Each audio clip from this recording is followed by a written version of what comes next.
চট্টগ্রামে ফয়েজ লেক দিনে সুন্দর, কিন্তু রাতে অনেকে বলে এখানে এমন কিছু ঘটে যা কেউ ব্যাখ্যা করতে পারেনি।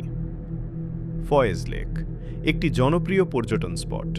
পরিবার, প্রেমিক প্রেমিকা, বন্ধু সবাই আসে এখানে সময় কাটাতে। কিন্তু এই লেকের নিচে লুকিয়ে আছে এক ভয়ঙ্কর ইতিহাস। বলা হয় ব্রিটিশ আমলে তৈরি এই লেকের আশেপাশে অনেক শ্রমিক কাজ করত। কিছু লোক হঠাৎ করে নিখোঁজ হয়ে যেত। কেউ বলতো তারা লেকেই ডুবে গেছে, কিন্তু তাদের লাশ কখনো পাওয়া যায়নি।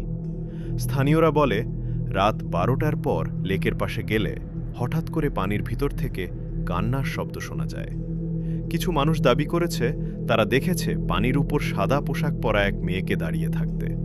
চোখের পলক ফেলতেই সে অদৃশ্য হয়ে যায়।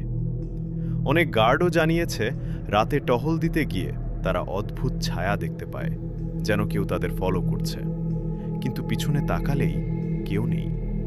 সবচেয়ে ভয়ঙ্কর বিষয়টা হলো কিছু দর্শনার্থী বলেছে তারা ফোনে ভিডিও করতে গিয়ে অজানা মুখ ক্যামেরায় ধরা পড়ে, যা বাস্তবে সেখানে ছিলই না। তাহলে প্রশ্ন হলো, ফয়েজ লেক কি শুধু একটা সুন্দর জায়গা, নাকি এর গভীরে লুকিয়ে আছে অজানা আত্মা?